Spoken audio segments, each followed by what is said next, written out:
O ito, pakinggan natin to. Grabe ito ha. Mukha atang merong takotang nagaganap. Walang atrasan na mumurong masampahan ng ethics complaint si Senator Risa Hontiveros dahil bayaran daw ang kanyang mga testigo. Bring it on! Ang sagot ng senadora. Narito ang agenda report. Bring it on! Dapat nang sampahan ng ethics complaint si Senadora Risa Hontiveros dahil sa pagbabayad niya umano ng 1 million pesos sa isang Senate witness laban sa mag-amang Duterte at kay KOJC leader Pastor Apollo Kibuloy. Yan ang panawagan ni former Duterte spokesperson Harry Roque para masipa na si Hontiveros sa Senado. Sa programang At the Forefront ng Bilyonaryo News Channel, sinabi naman ng dating Political Affairs Advisor ni FPRRD na si former Congressman Jacinto Paras na dapat ang Duterte allies na sina Senators Bongo, Bato de la Rosa at Senator Robin Padilla ang manguna sa pagsampa ng reklamo. It's about time we should prove that he loves President Duterte so much. I challenge him to file this ethics committee case and against Hontiveros. May punto ngayon to ta. Ito, hindi ko kursonada ito kasi minsan kung ano hinihirit nito pero this time may punto itong paras na to ha. Dapat it's about time ha. Itong si Bato, si Robin at si Senator Bongo ay mag-file ng ethics complaint against Hontiveros. Diba? It's about time. Senator Bato, Senator Bongo, and Senator Robin Padilla, I agree with Jacinto Paras. Kahit minsan sabit. This time, sana mag-usap-usap kayo. Sampahan nyo ng ethics complaint si Hontiveros kasi dinamay ho si BP Sara Duterte. Dinamay ho si Pangulong Duterte. Hindi lang ho si Pastor Kibuloy. As a matter of fact, again, sinasabi ko nga, si Pastor Kibuloy is just a, collateral damage na lang. Ang talagang target dito, si Vice President Sara Duterte. Yan ang talagang target dyan for 2028. Alam natin may pangarap si Hontiveros sa 2028. So, she will do anything, ma-discredit ito si BP Sara Duterte. So, everyone na nagbibigay ng lakas or suporta kay Vice President Sara Duterte ay patutumbahin talaga ng mga kalaban niya. So, I think it's about time na maging active tayo. Wag lang tayo nag-aantay. Kasi minsan kaya din nagagalit. Hindi naman nagagalit. Parang nadidisappoint ang ilang mga Duterte supporter. Dahil para bagang nasa neutral lang tayo mode. Habang yung kalaban nasa attack mode lagi. Hindi. Oo, pagka tumotodo yung attack, dumedepensa kayo. Tama naman yun eh. Kaya lang, hindi ba pwedeng yung depensa ninyo ay way of attacking din? Di ba? I mean, this is a perfect time for you to attack. Yung katiwalian, di pa katiwalian, kahit nga lang sa ethics man lang eh. Makita na magsampa kayo na sana, I'm still giving the benefit of the doubt na tinatimingan siguro ni Senator Bongo, Bato at si Robin yung pagsampa ng ethics complaint. Sa tingin ko, tinatimingan lang po yan. Antayin natin. Wala namang balak atrasan ng senadora na anumang ethics complaint. Bukas sa kahit sinong mamamayan na mag-file ng ethics complaint. Pero parang si Harry Roque ang maraming sinasabi. Umuwi muna siya. Humarap muna siya dito sa Senado. Haharapin ko siya kahit saan. Pero ngayon, bitawan na niya yung buhay pugante niya. No, galit na, pikon na. Gusto ng manakit ni Madam. Naglabas din si Hontiveros ng mga resibo. December 14, 2023 nang mag-email si Michael Morillo sa office ng Senadora tungkol sa mga nangyaring abuse at pananakit sa KOJC. Isa lang si Morillo sa 14 na testigo ni Hontiveros. At dahil kailangan munang mag-vet ng emails at hindi siya agad sinagot, 2 beses daw nag-follow up si Morillo. Nasaan dyan ang pinilit? Muli, siya ang una at paulit-ulit na lumapit. And these are people who were already afraid. Now they are in danger. Again, yan ang talagang kinagagalit ko. Ito ang isang malaking katarantaduhan. in danger daw itong si Rene. In danger from Kibuloy? Madam, nakakulong po si Kibuloy. Sasabihin mo maraming pera. Ma'am, naka-freeze po lahat ng account niya. Account ng Kingdom, hindi nga niya eh. Account ng Kingdom, lahat po finreeze. Ibig sabihin, wala silang pera. As in, wala silang pera. Wala lahat. Diba? Nakalimutan niyo po ba? Pinakulong niyo nga eh. Walang kapangyarihan. Una-una, Madam, sinong kakampi kay Kibuloy ngayon? Wala nga siyang kakampi. Kahit sino, walang kakampi, ayaw siyang kampihan. Kasi nga naman, alam ng buong Pilipino na ang sino mang kumampi sa kanya, yari sa gobyernong ito.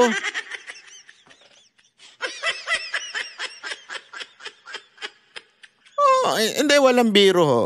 Kaya kahit nga yung iba mga vlogger, iwas eh. Aminin nyo.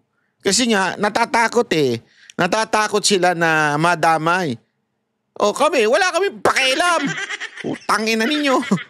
Wala kaming pakialam, basta alam namin ng katotohanan, panghahawakan namin yun. Wala kaming pakialam kung ano gawin ninyo. Basta kami, eto ang alam namin, sigurado kami.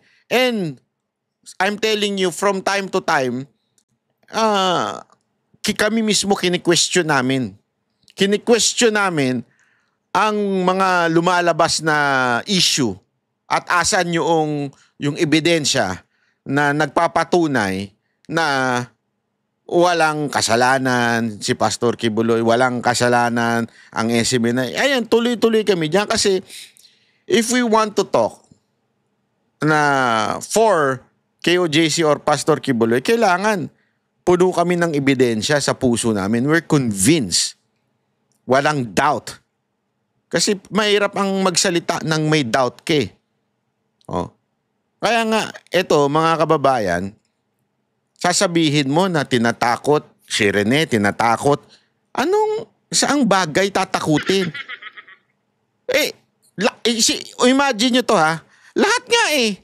Lahat po ng mga taga-SMNI kinasuhan eh. Kahit walang kinalaman sa mga programa, kinasuhan din. Tapos sasabihin ninyo, meron pang kakayanang manakot si Pastor Kibuloy? Bira kayo, oo. Hindi, yun lang. Pambira kayo. Napakalabo niyan. Tuloy. Hindi lang ito paninira. Those responsible for this video crossed a line and they will be held to account. Ayon din kay Ang simple na lang sinasabi mo, binabasa mo pa. Si Rene nga, ang dami niyang binigay na details, ha?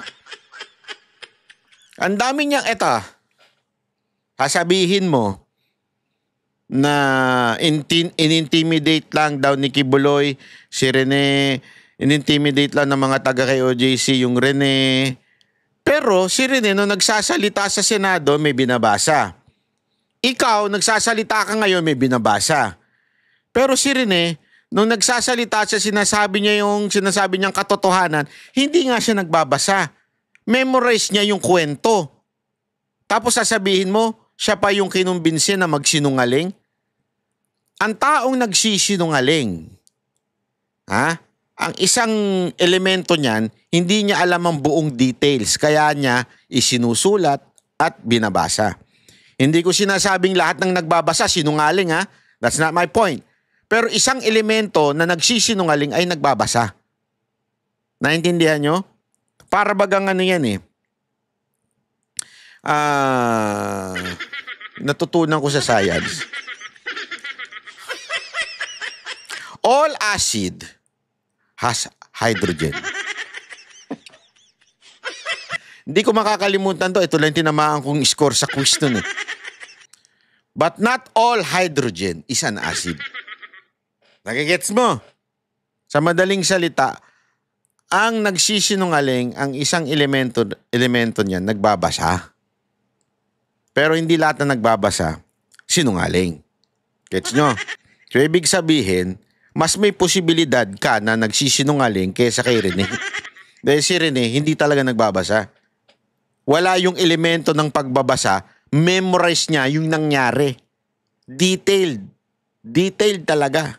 Ontiveros, si Murillo mismo ang nagsulat ng mga pangalan ng VP at ni FPRRD sa kanyang testimony.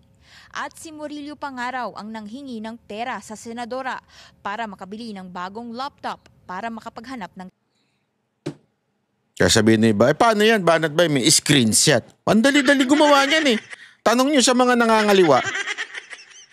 Hindi!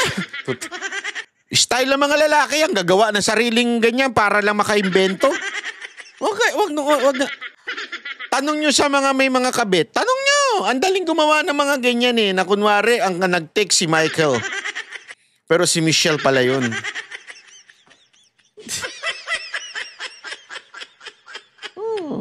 Yung asawa nyo, di ba? Sino nag-text? Yung tobero. Pero yung text, basang-basa ka kanina.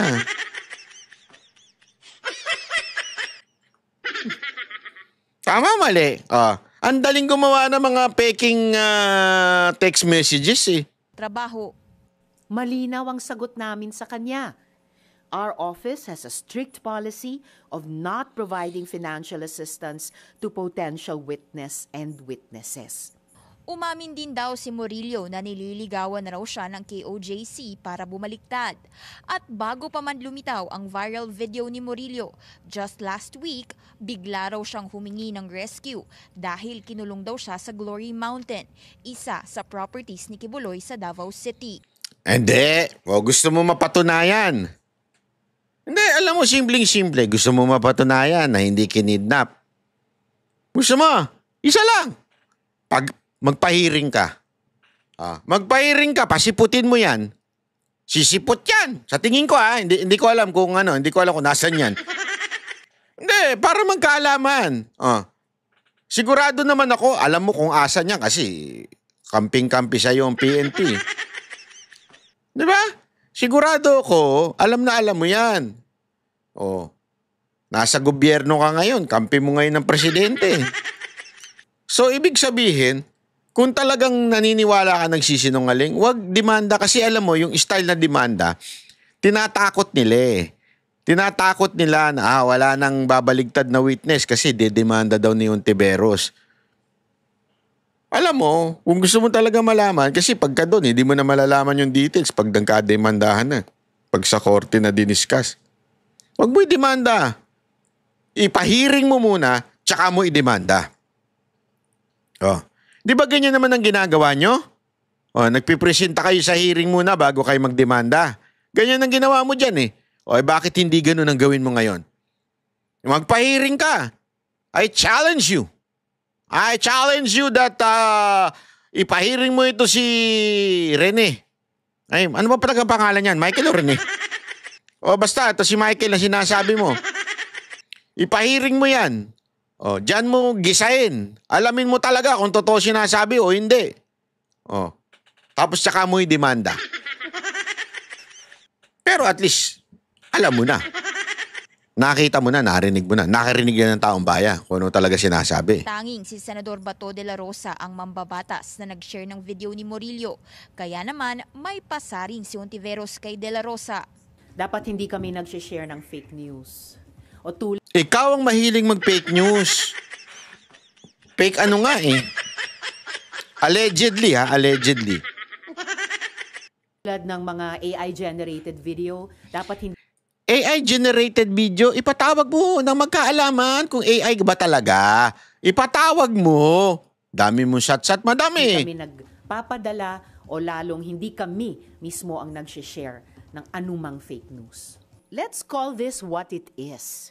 Witness tampering, fake news, psychological warfare. Simple lang sinasabi niya, binabasa niya pa. No? Tanga ka ba, madam? Hindi, ako nagtatanong lang Mahina ba talaga ang kukote mo? Hindi ako, this is a serious question. Why everything you say, kailangan mong basahin? Hindi mo ba pwedeng sabihin ng diretsuhan? Hindi ka ba pwedeng mag-press con at press briefing na hindi nagbabasa? Ako nagtatanong lang po ako kung bakit nyo binabasa. bakit nyo binabasa ang lahat ng statement ninyo? Hindi nyo po ba kaya na magsalita ng impromptu? Kailangan basa lagi?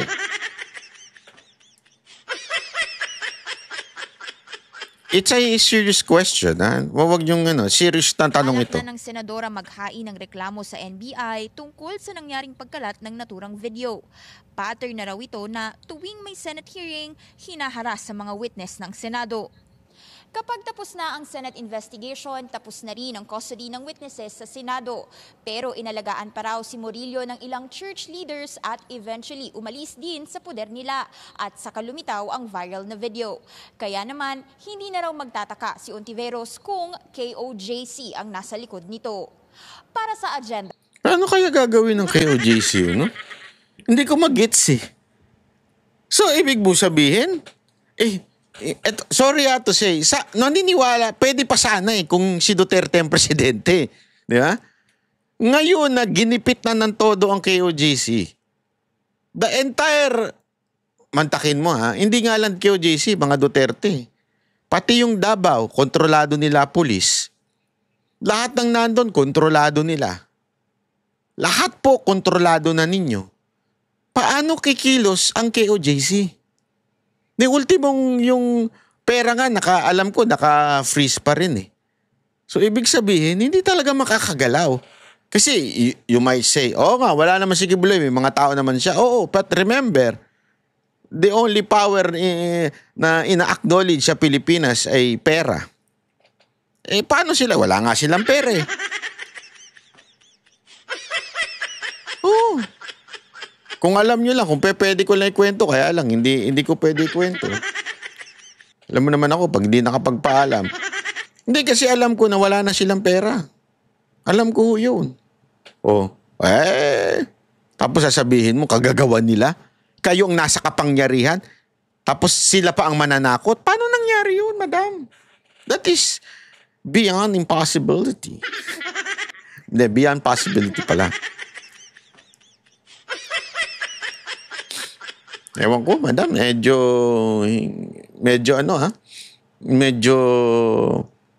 hindi kita matansya. Hindi kita matansya. So anyway, maraming salamat po. Ako po si Banat Mike. Kita-kita uli tayo sa susunod. Bye-bye. Ang boses ng masa, hindi natatakot. Katotohanan lang, di kami nalulunod.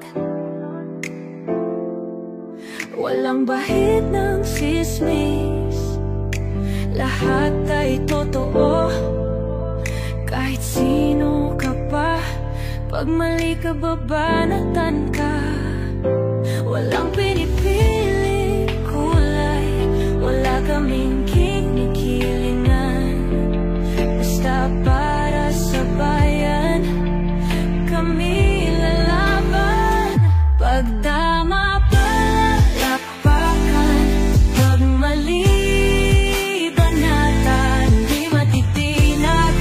matatakot para sa bayan, tuloy ang sigaw.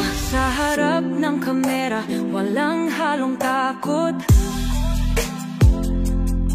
Mga baluktot, lahat kayo'y tutumba. Ang hustisya at totoo, yun lang ang mahalaga. Kahit sinong harang, di kami matitinag. Walang pinipiling kulay, wala kaming kinikilingan. Basta para sa bayan, kami lalaban. Pag tama palapakan, pag mali banatan, di matitinag, di matatakot para sa bayan.